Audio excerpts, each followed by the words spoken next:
على هذه النية ولكل نية صالحة وعلمنا واسلفنا وأبونا الصالحون والله يدخل نيتنا في نيتهم وعملنا في أعمالهم وأخلاقنا في أخلاقهم وإلى حضرة النبي وآل النبي بسر الفاتحة. الحمد لله رب العالمين الرحمن الرحيم مالك يوم الدين إياك نعبد وإياك نستعين اهدنا الصراط المستقيم صراط الذين أنعمت عليهم غير المغضوب عليهم ولا الضالين آمين. السلام عليكم ورحمة الله وبركاته.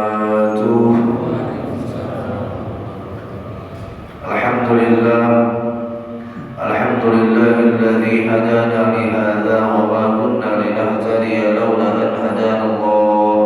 أشهد أن لا إله إلا الله وحده لا شريك له وأشهد أن سيدنا ونبينا محمدا عبده ورسوله الذي لا نبي بعده.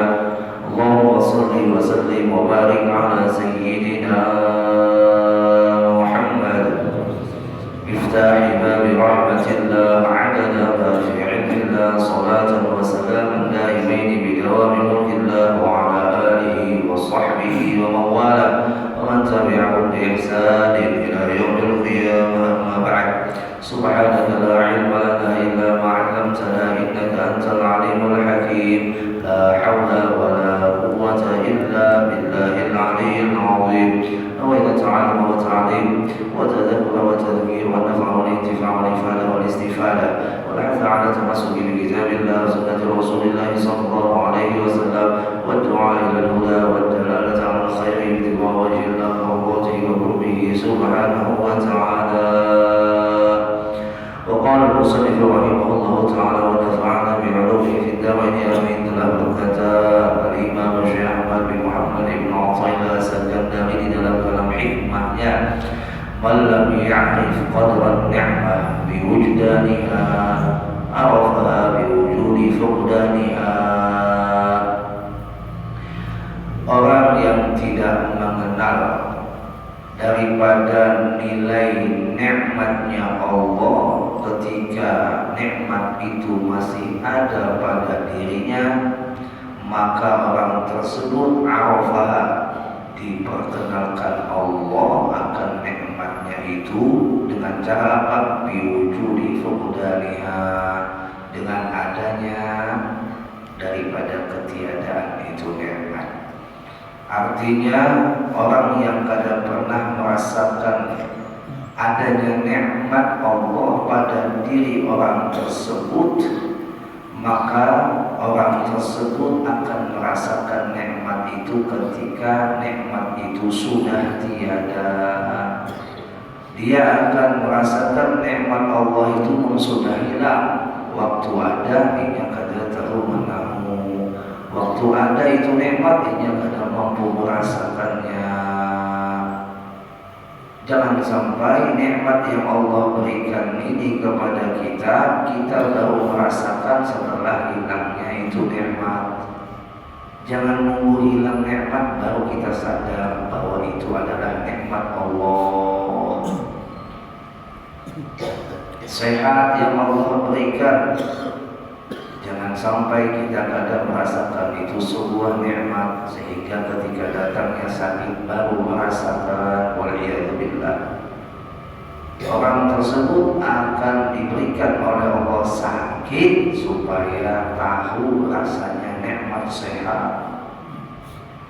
Di antara orang itu tidak merasakan nikmat sehat, sehatnya tidak digunakan taat, sehatnya tidak digunakan untuk kebaikan, sehatnya disia-siakannya dengan melakukan kemaksiatan. Ujar Allah nih, kubari sehat, ikam itu kesertaan, tapi ikam melakukan, ikam gawi. Waktu sehat ikam dengan kemaksiatan, tak ditarik Allah garing, ditarik Allah itu nikmat dengan garing, lalu hanya memandang di rumah sakit.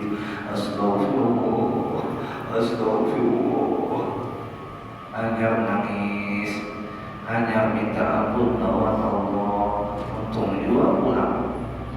Ya, sadar akan nikmat yang hilang. Dia kata, aku waktu sehat aku duduk di majelis. Apa waktu sehat ada tahu menahu majelis. Parahnya lawan majelis, ada mau datang ke majelis, pas sudah garing, hanya tahu nikmatnya duduk di majelis. Waktu sehat, pada mengerti nikmatnya sembahyang berjamaah di masjid.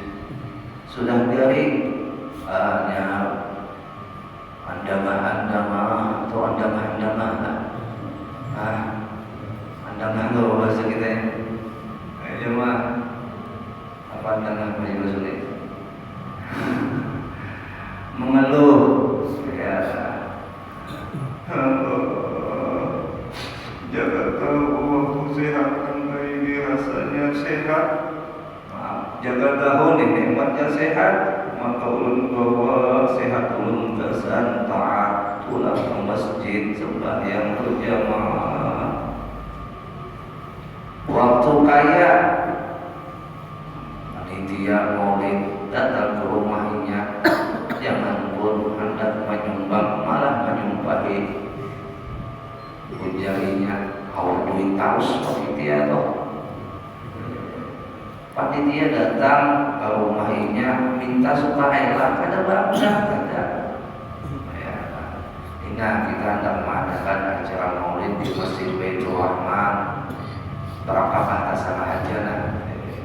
Sekalinya menyumpah duit tamus untuk masjid toh. Ya Allah, jangannya panitia datang ke rumahnya bangga. Ini wajib setiap masyarakat nyumbang 1 juta per orangnya. Nah ini ya tanda panitianya salah dalam mengondisikan cara memintanya. Andai kata ini menyumbang 1 juta mampu, tapi bagi yang lain belum tentu mampu. Jadi mau sudah bahasa panitia sukarela masih dijual panitia, nah ini salah. Ya.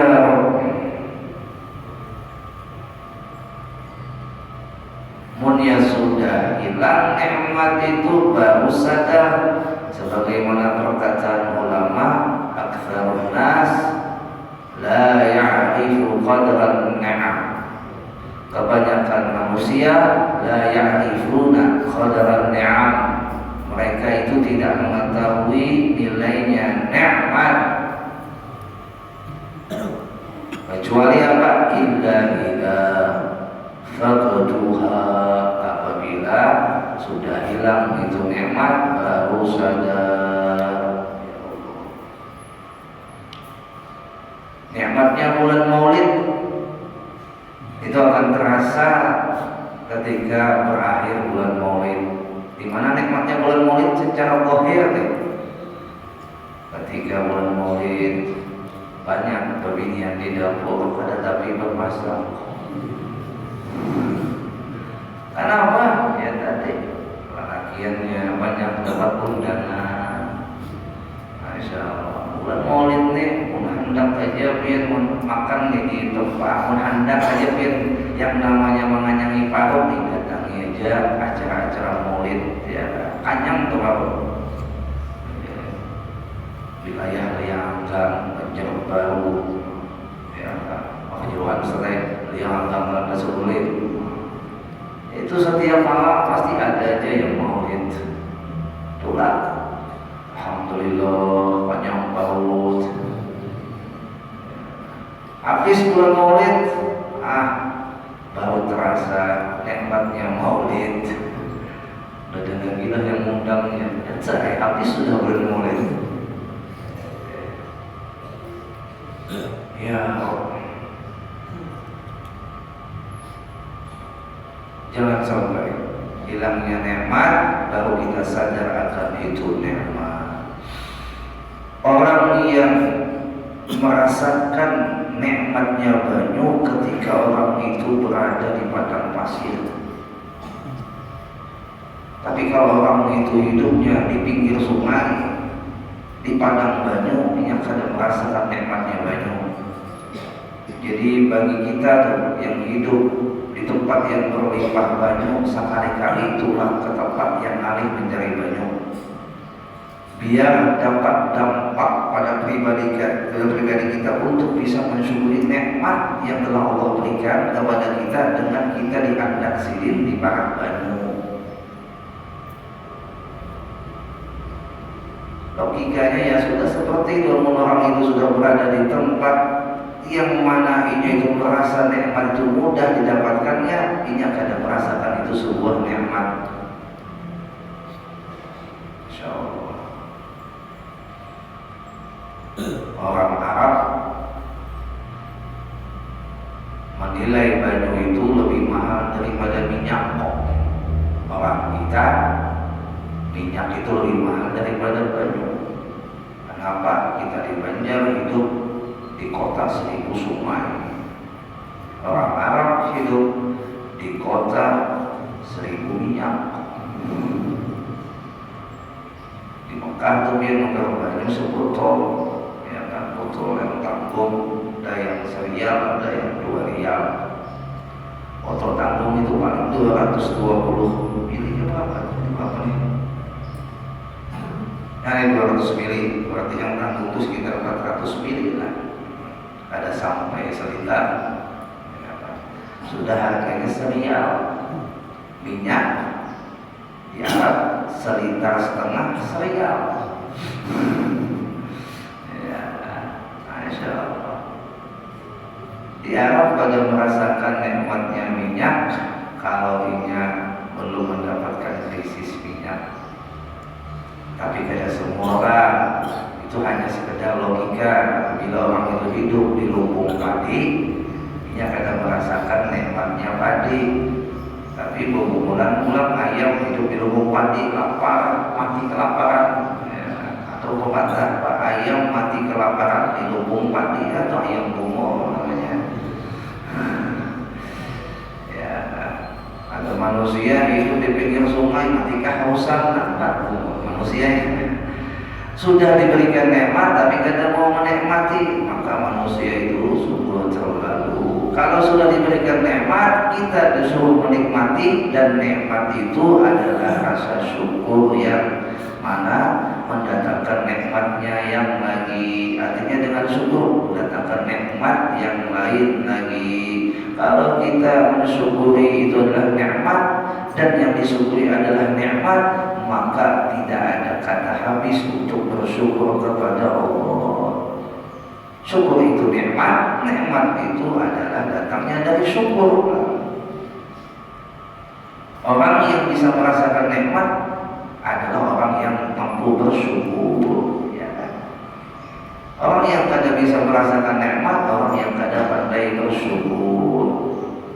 Satu ketika seorang raja bersama pengawalnya turun ke hutan. Serabutan lah bahasanya, berusukan lah bahasa orang Melayu ini. Hendak memantau keadaan rakyatnya di pelosok-pelosok. Sampailah raja dengan pengawalnya tadi di sebuah hutan yang melihat seorang pemuda lagi asik duduk di tepi danau. Masih duduk di tepi danau. Ujar raja, memanggil orang pengawalnya, pengawal, adakah lagi makanan yang tersisa? Ujar si pengawal, ada roti kering. Roti kering. Ujar raja, bariakan dibasaninya. Daripada terbuang, baik dibariakan. Kita sudah ada kawal makan roti kering, dan ada bakal juga mau makan roti kering, dan bariakan aja lominya, pasti dimakannya itu roti. Diberi oleh pengawal itu roti kering atas perintah raja kepada pemuda yang duduk di samping danau. Diterima oleh pemuda itu dengan ucapan terima kasih. Habis itu alhamdulillah, alhamdulillah. Kembali itu pengawal kepada raja. Dari kejauhan raja memantau apa yang dilakukan pemuda itu setelah mendapatkan roti. Ternyata si pemuda yang duduk di samping danau tadi mengambil air, dan air yang diambilnya tadi dijadikannya sebagai celupan buat melunakkan roti. Jadi roti yang keras tadi dicelupkannya ke banyu yang diambilnya. Setelah lunak lalu dimakannya. Setelah dimakannya, alhamdulillah ya Allah. Celupnya lagi, lunak lagi, waktu itu dimakannya lagi, alhamdulillah ya Allah. Malah jadi bingung. Ujar aja kok ada orang yang sampai segitunya menikmati roti kain. Aku aja tuh makan makanan yang enak di kerajaan, lengkap makanannya, kadang pernah merasakan nikmat seperti nikmatnya pemuda itu memakan roti kering. Ekspresi mensyukuri nikmat itu terlihat daripada pemuda ketika makan itu roti kering. Sampai akhirnya raja itu mengutus pengawalnya untuk menjemput itu pemuda, dibawa ke kerajaan. Datanglah pemuda tadi ke kerajaan si raja. Lalu si raja tadi berpandang lawan si pemuda. Pemuda, tahukah engkau yang ngasih roti kering kemarin itu adalah aku, dan aku mengutus pengawalku untuk memberikan roti kering itu kepadamu. Terima kasih wahai raja, nikmat banget. Terima kasih, alhamdulillah nikmat banget. Wajah raja, boleh aku bertanya? Silakan saudara raja. Apa yang membuatmu bisa menikmati roti kering yang padahal itu cuma roti kering? Kata si pemuda, kalau kau mau tahu bagaimana nikmatnya memakan roti kering atau nikmatnya aku ketika meminum air yang di samping danau, aku kasih saja pertanyaan yang insya Allah pertanyaan ini akan menjawab semua pertanyaanmu. Pertanyaanku akan menjawab pertanyaanmu apabila engkau bisa menjawab daripada pertanyaanku. Ujar si pemuda pertanyaannya begini, wahai raja, jika seandainya aku memiliki air, tuh air yang di gelasmu, itu adalah milikku satu-satunya, dan di semua tempat tidak ada air kecuali satu gelas air yang kau miliki ini. Apa yang kau lakukan untuk mendapatkan air yang aku miliki ini? Ujar raja, aku beli air itu. Berapa kau mau beli wahai raja? Kata raja, kalau memang air di mana-mana sudah tidak ada dan airnya hanya ada pada dirimu, maka kuserahkan saja harganya kepada dirimu. Ujar si pemuda, kalau gitu aku kasih harga setengah harta kerajaan. Siap kau beli setengah harta kerajaanmu untuk segelas air? Ujar raja, siap daripada mati kehausan. Setengah harta kerajaan berarti sudah milikku, dan ini air adalah milikmu. Pertanyaan yang kedua, setelah kau minum,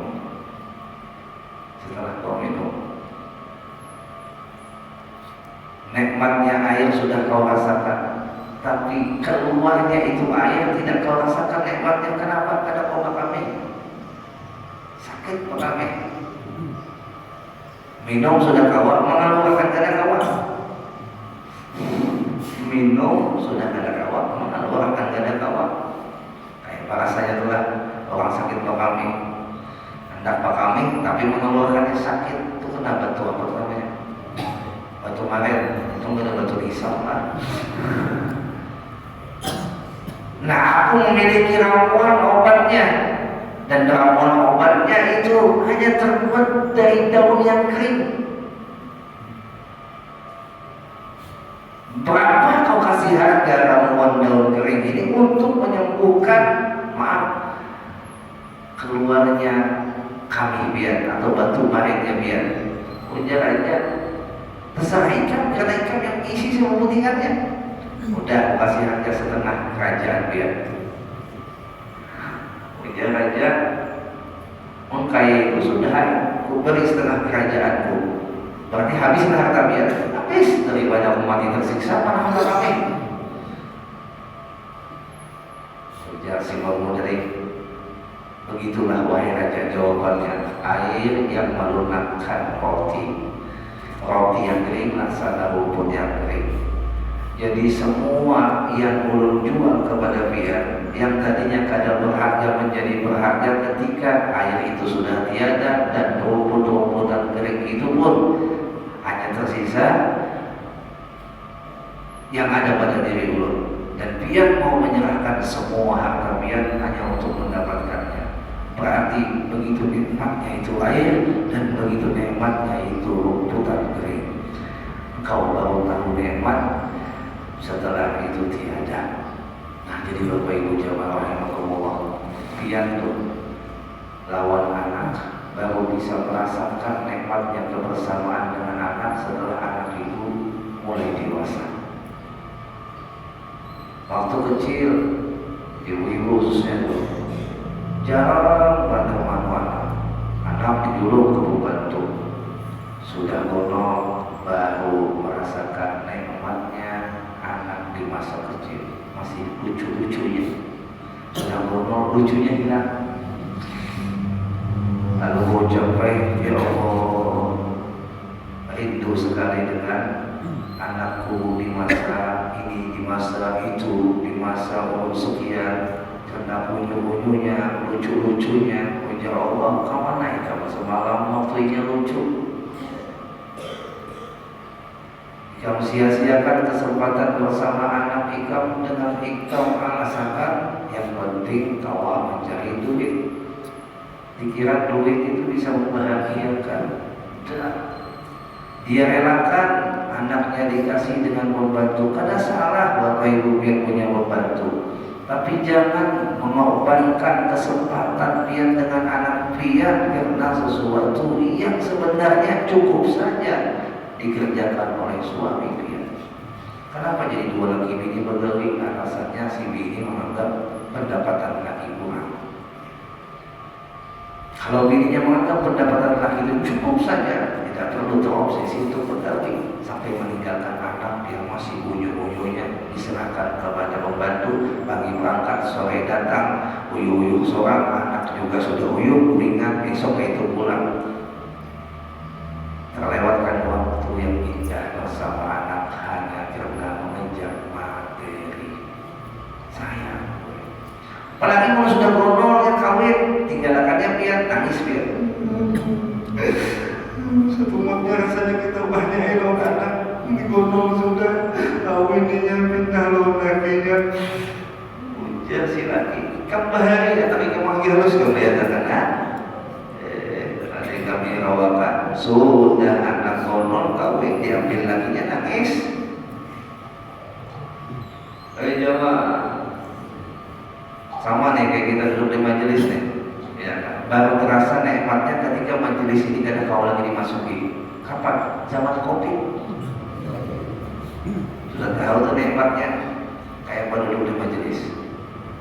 Sudah zaman kopi, kami rindu pada duduk di majelis, rindu pada ke masjid. Ya Tuhan, kalau ada kopi tinggal mikir comol-comol.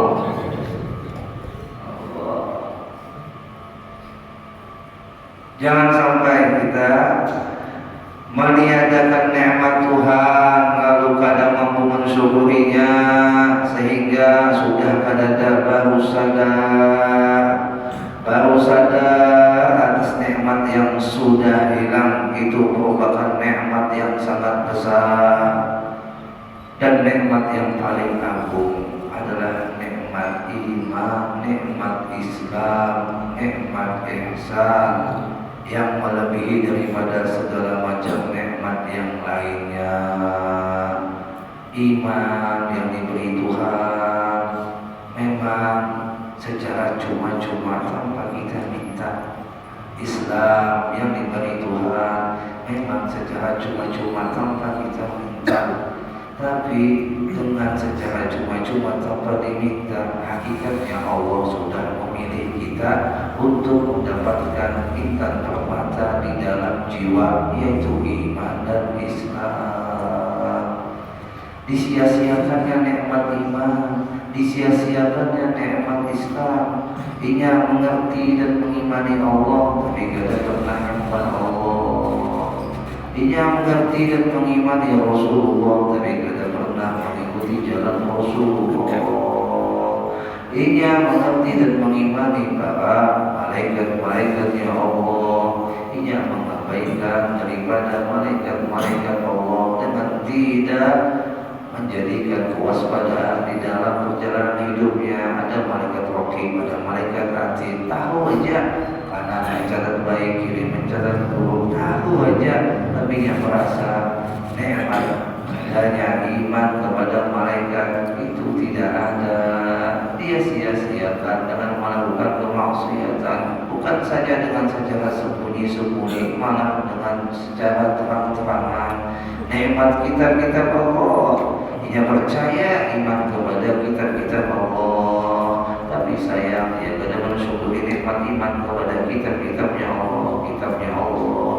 Jangan pun dibaca, jangan pun didengarkan, membaca saja ada, jangan pun membaca, pemahamnya apa pula. Maka dari itu Bapak jemaah, kita diberikan nikmat imannya itu digunakan ujung-ujung, disyukuri ujung-ujung, karena semua orang mendapatkan nikmat iman. Tuh lihat di luar sana banyak orang yang masih belum mendapatkan iman, makan babi, makan tahi sapi disambungkan ke mulut.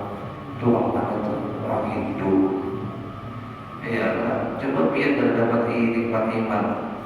Bisa-bisa jangan tahi sapi, tahi sorak pun bisa dimakan. Untuk kita diberikan oleh Allah nikmatnya Rasulullah, dan itu adalah merupakan puncaknya daripada nikmat dari segala nikmat yang disebutkan tadi.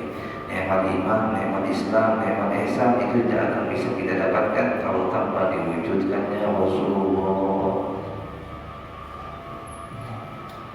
Dan Al-Quran kan disebutkan, laqad manna Allahu 'alal mu'minina idh ba'atha fihim rasulan min anfusihim. Sungguhnya Allah kami karuniakan yang namanya nikmat atau karunia atau pemberian atau anugerah 'alal mu'minin, atas orang yang beriman.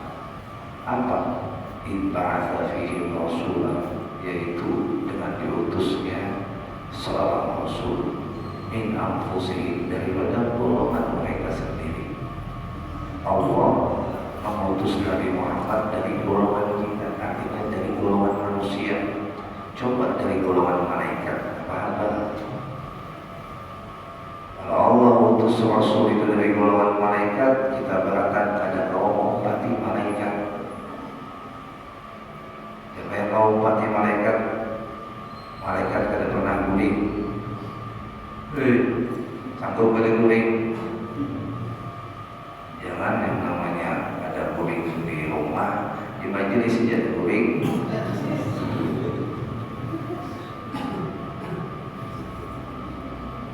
Untung Rasulullah dijadikan dari golongan malaikat. Jika tidak, kita pada ngomong bati malaikat yang pada ada sengkawinan. Ada yang sanggup pada sengkawinan? Kebanyakan manusia diberikan nafsu syahwat, yang mana nafsu syahwatnya Allah berikan untuk dijuruskan kepada jurusan yang sudah ditetapkan. Kalian ingin bergaul dengan lawan jenis kalian, silahkan wajah Allah, tapi melewati jalur pernikahan silahkan. Allah pada melarang untuk mengeluarkan syahwatnya, Allah pada melarang untuk mengeluarkan nafsunya, tapi dengan jurusan yang sudah Allah tetapkan. Makan silahkan wajah Allah, minum silahkan, tapi makan yang halal, minum yang halal.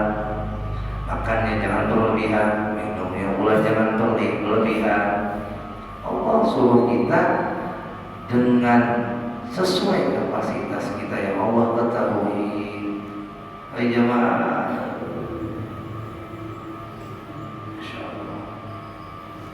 kalau sudah kita sadari bahwasanya Rasulullah adalah nikmat yang paling agung di antara semua nikmat, maka jangan sia-siakan Rasulullah dalam kehidupan. Ini Rasulullah menggenang kita mulai sini hidup sampai sini pindah alam. Saya tidak pernah melupakan kita, walaupun kita tidak bertemu lawan sidin, walaupun kita tidak hidup sezaman sidin, walaupun kita tidak semua berpapasan dengan sidin, tapi sidin kadang pernah mau melupakan kita, yang ada kita melupakan sidin. Nabi Muhammad adalah orang yang tidak akan bisa mendapatkan syafaat Nabi Muhammad. Bagaimana orang itu bisa mendapatkan syafaat Nabi Muhammad yang membawa syafaat jadi lupakannya? Ya Allah.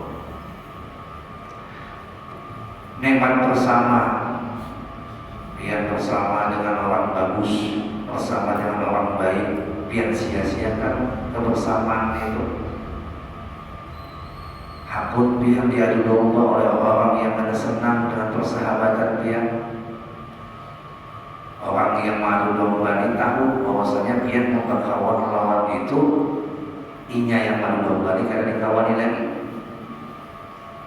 Lalu nya iri, nya dengki, dia adu dombanya biar tak kalahi biar lawan kawan yang baik. Putus dia hakun mengiyakan panderan orang yang madu domba, tak kalahi lawan orang yang baik, pisah biar dengannya. Dan akhirnya dia akan merasakan kehampaan karena waktu bersamanya selalu ada saja nasihat dan teguran. Karena kata Nabi, khairul ashab man yadulluka 'alal khair, sebaik-baik sahabat adalah orang yang menunjukkan kebaikan. Kalau dia kawan dia itu pada pernah menasihati dia, itu bukan kawan. Yang namanya kawan adalah selalu menjaga dan memperhatikan kawannya. Salahnya kadang mau melihatakan, punya salah melihatakan dan kadang mau menanggung, itu bukan kawan. Alasannya kadang nyaman aku kalau kita tersinggung, berarti lebih baik dia mengutamakan yang namanya jangan tersinggung, tapi membuat dirinya rusak di dalam menjalani kehidupan. Awal dapat kandung, jadi kita singgung, tapi bukan kita turunnya rusak, tetap usaha. Ya, tidak ada kata tersinggung kalau kita bujuk menasihatinya, bukan ingin merasa benar. Dan orang yang menasihati tulus kepada kita, ya kan? Dia tidak pernah merasa takut untuk menegur kita, apapun kondisi kita, apapun kondisi kita. Kalau inya takut, tersinggung, jangan orang lain awalnya anak kesuaminya ada penanggung, kenapa takutan anak tersinggung? Itu namanya kada sayang. Munya Rasulullah lah memberikan nasihat dengan alasan takutan umatnya tersinggung, kada ada nasihat Rasulullah. Dari nasihat yang paling halus sampai nasihat yang paling bahasanya tegas. Seperti nasihat laisa minna, bukan daripada golongan kami, tegas banget Rasulullah. Laisa minna man lam yarham saghirana wa yarham syarafa kabirina wa jahilina. Bukan bagian dari golongan kami orang yang kadang mau menyayangi orang yang di bawah dan orang yang kadang mau menghormati orang yang di atas. Itu nasihat Nabi sampai tegas. Sampai lagi ada Nabi memberi nasihat dengan ucapan kalimat yang sangat memprihatinkan bagi orang yang salah memaham. Wail, celaka ya Nabi. Itu bahasa Nabi. Kalau kita artikan dengan pemikiran kita yang kita anggap kasar, pasti menyebut Nabi kasar. Padahal kata kasar itu hanya bahasa tegas. Wail liman la yarawni yaumal qiyamah, celaka bagi orang yang kadang kau melihat wajahmu di hari kiamat. Jadi bahasa Nabi menasihatinya dari bahasa yang halus sedang sampai yang tegas. Ya, itu menunjukkan apa sayangnya Nabi lawan kita. Tapi anehnya kita Bapak Ibu, ketika kita dinasihati orang, kita anggap bahwa yang menasihati itu sok alim itu, sok pintar itu, sok baik. Padahal mereka yang menasihati itu ingin kita itu sama-sama baik dalam menjalani jalan kehidupan.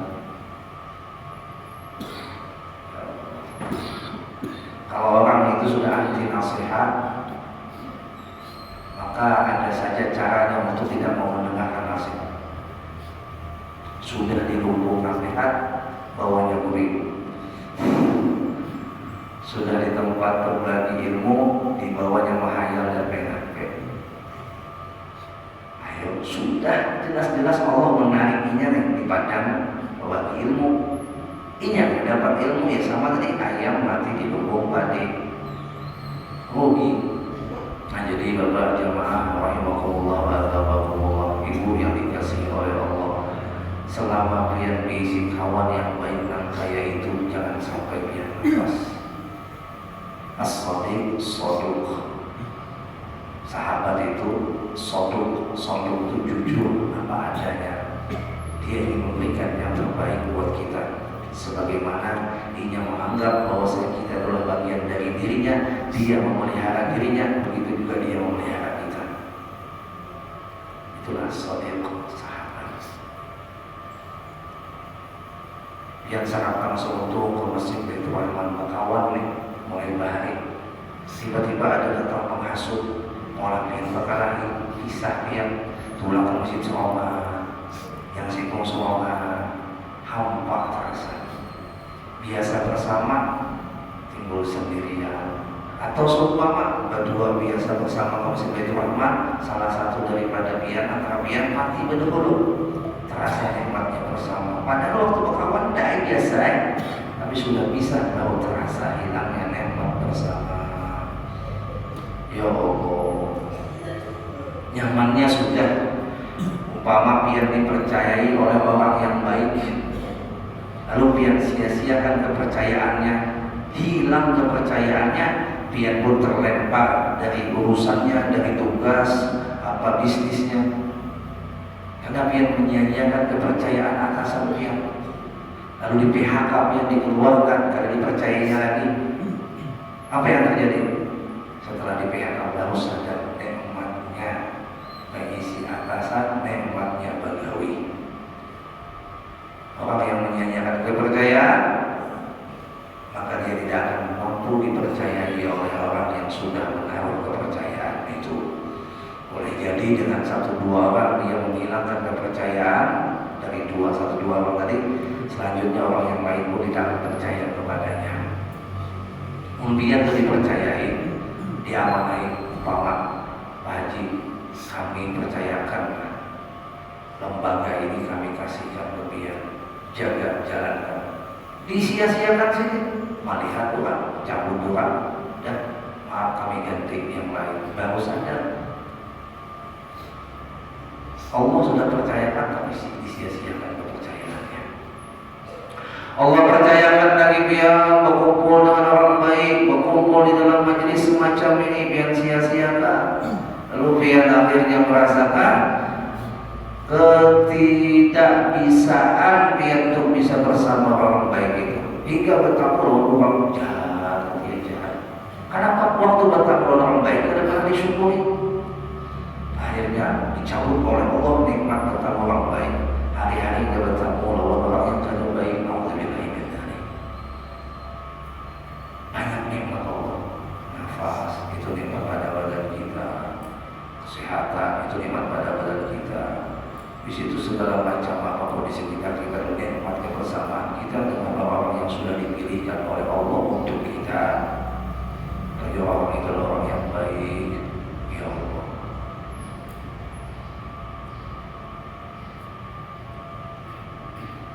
Mudah Allah tambahkan nikmat kita, dengan Allah berikan kesadaran di dalam hati kita, di dalam jiwa kita akan itu nikmat, sehingga nikmat itu tidak perlu diberitahukan oleh Allah setelah datangnya daripada masa-masa hilangnya itu nikmat.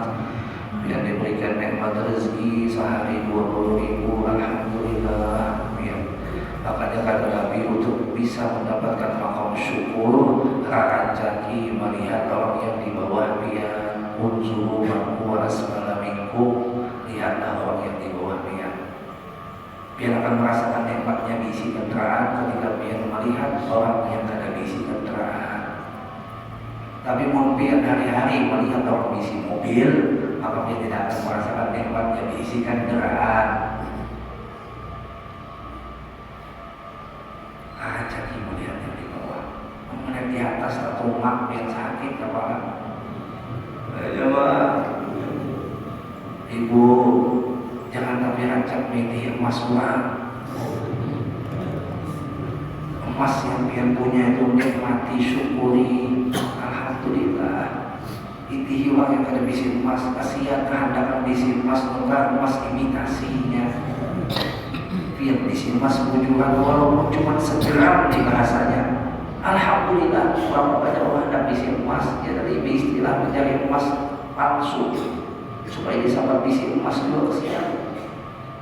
Walaupun dia telah membohongi dirinya sendiri dan itu sebuah kesalahan, tapi yang tadi kita jadikan sebagai pelajaran buat kita tuh orang kasihannya hendak jual bisi emas atau kayu besi yang biasa dicarinya cara supaya kuning untuk masih paletkan melintasi kuning.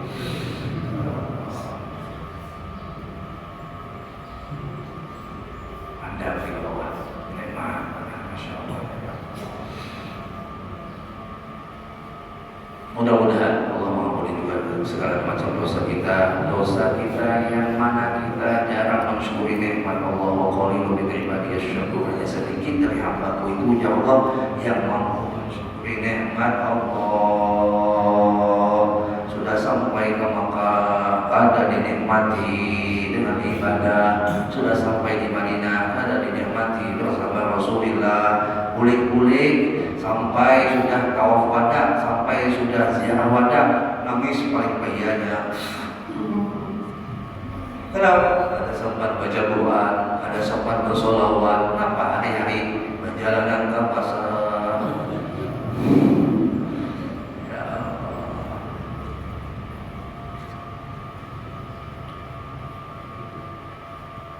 Orang yang sudah merasakan nikmat itu ketika hilang itu nikmat masih merasa berat, artinya masih merasa kehilangan atas nikmat itu. Itu orang yang sudah bersyukur atas nikmat. Bagaimana orang yang kada pernah mensyukuri nikmat, kayak apa rasanya? Kada mau mensyukuri nikmat. Orang yang sudah mampu mensyukuri nikmat, hilang nikmat itu terasa berat. Ya. Apalagi orang yang kada pernah mampu mensyukuri itu nikmat.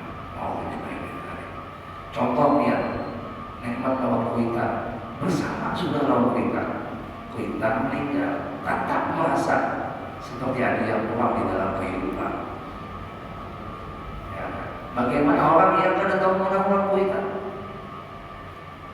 Lebih lagi merasa kehilangan. Ya Allah. Kita lawan guru, ya. Waktu sini ujian madahi kita sudah sering kededak baru merasa. Ya Allah. Waktu ada sini tiga waktu ada merasakan nikmatnya bersama lawan guru. Pas sudah berada hanya sedih. Ya ada sini memang benarlah. Dinasihatinya kita, diingatkannya kita, bahkan dibawa sini kemana-mana. Sudah sini berada. Kemana-mana tulak ziarah ini. Biasanya sidin yang membawa kita, biasanya sidin yang membawa umrah, biasanya sidin membawa haji. Pas sudah reda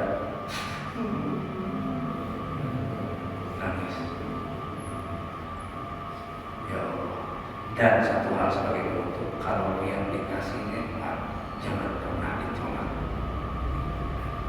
Amali suruh makan sedikit berat, suami minum sedikit dalam, jangan pernah ditolak. Apalagi hal-hal yang makruh ditolak seperti minyak harum.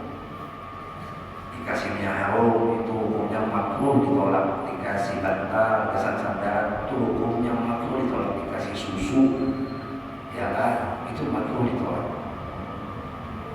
Jadi buat biar dikasih minyak harum, waktu marhaban boleh makruh hukumnya, walaupun minyak harumnya itu ada diketahui oleh pihak minyak harumnya melati, bau mati. Tapi karena itu kata Nabi makruh menolak yang namanya pemberian minyak harum, ambil baru sedikit seculit, mau kada suka juga, paling tahan kemana kan? Yang penting diambil, diterima. Contohnya tadi kita berkata kadang mungkin sama suka dengan aroma yang satu, beda-beda. Ya. Tapi ada manusia diberi minyak harum larang, kalau disapusi pakai sabun, yang ada tahu kan? Ya, mau dipalitakan minyak harum yang setolahnya itu untung 3 juta. Setoran 12 mili. Ayo apa baru. Oh apa ini ya? Minyak pahit-pahit. Kan tahunya haram lah. Masya Allah. Awan dia mau memarik minyak haram ke tangan Habib, ke tangan Tuan Guru di dua. Kalau tinggal minyak haram sini pada dia. Gak minyak haram yang tadi baik, haram hancur minyak haram sini. Jadi kayak caranya memberi minyak haram lawan Habib, lawan Guru. Pian ketika menjual minyak haram, ya kan? Munya memang minyak haramnya banyak dulu sebotolan. Ya, amun anak pemalin tunggu tangan sidin diulurkan. Yang mana diulurkan sidin? Mau diulurkan sebagian sini berarti di sini balik kakak supaya mencampur minyak haram belakang sini. Ya, habis itu dikasih bantal yang ditolak hukumnya makruh, dikasih baju susu yang ditolak hukumnya makruh. Itu menurut daripada hadis Nabi Sallallahu Alaihi Wasallam. Minta halal, minta ridha Allah dan batin. Al-Fatihah. Alhamdulillah. Alhamdulillah. Alhamdulillah. Alhamdulillah. Alhamdulillah. Alhamdulillah.